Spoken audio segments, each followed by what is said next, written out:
ci kontaan di bég ci vraiment li ñu réunir tey membre CDPE bu Thiès waroon a am nag benn waxtaan ak waa CDPE bu Bignona ci ñoom seen expérience ak seen xarañ vraiment ci lu jëm ci wàllum gérer ay déplacement de population bu ñu waxee loolu nag toftale ko Bignona warul jaaxal kenn ndax passé récent alors ñoom nag ci seen baax ci seen générosité ñu ñëw nag fu mel ni Dagana Saint-Louis jaar Thiès pour partager expérience boobu mais bi ñu leen dégloo présentation yi ñu leen defal yi ñu defal jàng nañ ci wax dëgg yàlla suñu taxawaay ci kaw gën a boole ñi nga xam ni ñoo ŋànk CDPE bi te CDPE ku ne xam na ni ñi ko ŋànk bari na mooy li ma doon wax léegi pour nga gérer problématique de l'enfant il faut que nga am une approche holistique inclusive maanaam ñu jóge rek ci lu mel ni lan daan def nga xam ni état mooy taxaw rek daal di décider ni voilà ma politique en matière de gestion de protection de l'enfant jóge nañ ci mode de gouvernement pour mën a dem léegi ci mode de gouvernance maanaam impliqué ñëpp acteurs communautaires yi mooy bàjjanu gox yi mooy sëriñ daara yi mooy délégué de quartier et cetera mooy les organisations de la société civile mais également les services techniques de l'État dans ces démembrements kenn ku ci nekk am na pàcc boo war a téye war ko doxal nga xam ni genre complémentarité lay doon bu ñu xàccandoo dóorandoo effectivement ñu gis ay résultats tey loolu la ñu Bignona indil partagé ko ak ñun vraiment ñu am ci mbégte lool te liñ ci jàngat incha allah dinañ ko jéem a jëfe boole koog li nga xam ni suñuy atu la fii au niveau endogène pour gën a mën a vraiment faire fonctionner notre CDPE. Massamba Diouf, je suis spécialiste protection de l'enfant au bureau pays de UNICEF. Alors donc UNICEF dafa nekk partenaire boo xam day lëkkaloo gouvernement du Sénégal notamment ak ministère yi nga xam ne ñoo fi nekk pour gën a yeesalaat vraiment kaaraange bu ñu war a jox xale yaa ngi ci mbedd mi feebar baa ngi gën a law te terewul xale yaa ngi ci mbedd bi donc léegi dañuy gunge ñi nga xam ne ñoo nekk ci wàllum protection de l'enfant mooy à travers les départements fexe ba préfet yi engagé wu dans ce processus là donc tey ndaje bi ñu am ni dañoo gis ni Bignona def na liggéey bu am solo ñu ne nañ jël liggéey boobu wasaare ko weccee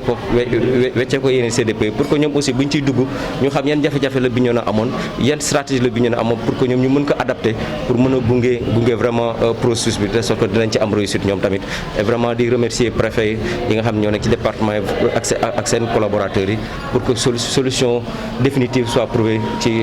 li jëm ci wàllum disons yelwaan xale wala xale yi nekk ci mbedd bi contexte Covid bi ñu nekk nii. Serigne Mapaté Samb chef de service département action sociale bi ñu bari wax nañ ci mais ñun image yi ñu wone ay image yoo xam ne nii suñu archive CDPE la peut-être dañ ko partagé nii rek mais ñun on a travaillé avec la presse mais image yi ngi daw ci net bi ak yi presse bi utilisé à la télé da nga gis ay images les mêmes images mais images yooyu dañoo nëbbu kanam xale yi mais yii nag ay archives dama ko utiliser pour partager ko mais c'est mes archives te du ma ko joxe donc effectivement dans le cadre de notre travail ñun la loi sur la gestion des données personnelles dañ koy consulter et que effectivement ñun images yi avant ñu koy joxe dañuy am déjà le consentement des maîtres coraniques et le consentement des parents qui sont civilement responsables parce que les talibés étant mineurs ils n'ont pas cette capacité juridique vraiment à interagir avec nous c'est pourquoi ñun maître coranique bi ak parent bi ñun moom la ñuy waxal comme ça moo signé ñun les fiches de consentement ñu mën a joxe image voilà donc li ñu doon xalaat tey vraiment am nañ ko parce que déjà ñun exemple bi ñu doon joxe c'est tout juste un prétexte rek de discussion mais ci discussion bi vraiment ñun on a constaté que engagement bi mi ngi fii potentiel bi mi ngi fii voilà donc que effectivement diversité bi aussi mi ngi si parce que CDPE loolu la CDPE c'est la diversité du nekk benn nit du nekk ñaari nit mais c'est voilà donc c'est toute une panoplie d'acteurs te acteur bu nekk secteur bu nekk gis nañ fi commissaires yi ñëw nañ commandant gendarmerie gis nañ fi association des maîtres coraniques gis nañ fi imam yi gis nañ fi les organisations faîtières droits de l'homme vraiment autorité administrative autorité locale maire yi donc voilà le CDPE et du coup ñooñu je sais que d'ici voilà donc comme ni ma ko waxee ci tubaab d'ici quelques jours ñun dinañ ñëw jàng si fii parce que ñun approche la woon parce que communication bi aussi des fois da doon am problème parce que bu ñu ñëwoon rek dañu am objectif retrait alors que l'objectif c'est pas retirer l'objectif c'est la protection. aar xale yi donc te daara yi mënoo jël benn logique rek benn approche rek pour tous les daara parce que daara yi bokkuñu. donc boo demee ci terrain bi ba pare daara yi da nga leen di caractériser nga defal leen ay groupe am na daara yoo xam ne nii ñoom ci groupe vert bi la ñu nekk ñoo xam ne ñoom vraiment tout est nickel c'est ok ñooñu nag ay partenaires lañ mais aussi dañu leen war a appuyer ñooñu dañu leen di appuyer war a leen ne ñun nous sommes pas venus rek pour s'attaquer au truc mais dañu ñëw pour jàppale leen mu am ñoo xam ne ci zone kii bi zone lañu nekk quoi zone bi quoi ñooñu mën nañ leen jàpp ñu nekk vert mais am na ci ñoo xam ne moom duñu mën a nekk vert rouge rek moom lañ jëm parce que diggante bi lañ nekk am na ñoo xam ne nag boo leen xëccee tuuti boo leen jàppalee mën nañu ñëw ba nekk vert nga ñu nekk mais am na ñoo xam ne nag ci zone rouge lañ nekk ñooñu nag dañuy exploité te ñooñu boo xooloon tey nekkuñu ay taalibe yoo xam ne ci dëkk bi lañ dëkk ay taalibe importé ñu leen tuddee importé dañ leen di jëlee Guinée Bissau wala ñu jëlee leen Tamba wala ñu jëlee andi leen fii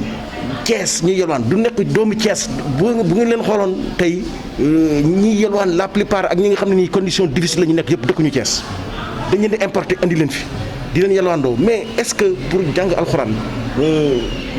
soxla nañ daw ay kilomètres dëkk ay réew te dañu seetlu ne ci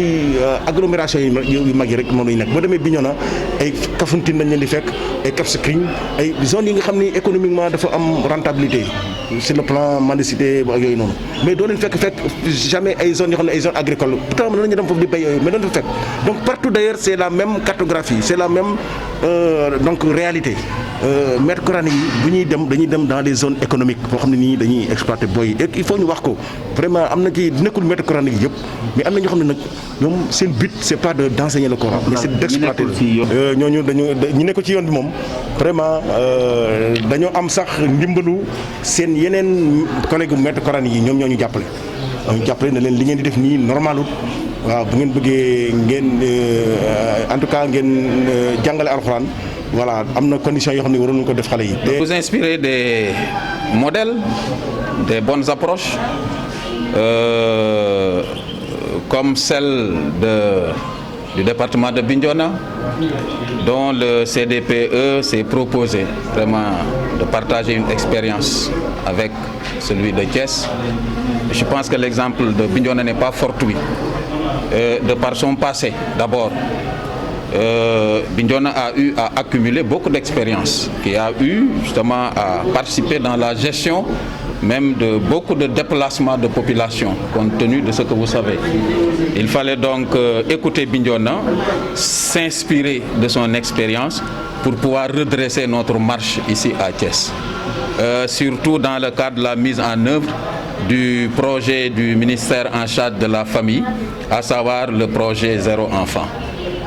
C'est vrai que dans le cadre de ce projet-là, le CDPE a peu ou prou quand même fait des résultats, mais il n'empêche, on a quand même eu à achoper par moment sur des difficultés. Et les deux présentations que le comité départemental de protection de l'enfant de Bignona vient de nous gratifier, en tout cas nous ont permis de mieux comprendre la démarche, de mieux adresser justement la nécessité de construire, n'est-ce pas, une forte synergie des énergies de l'ensemble des parties prenantes justement à cette gestion commune-là de la condition de l'enfant. Nous en avons beaucoup appris et Inch'Allah, nous tâcherons véritablement d'en relever ce qui pourra bien sûr nous aider à aller de l'avant.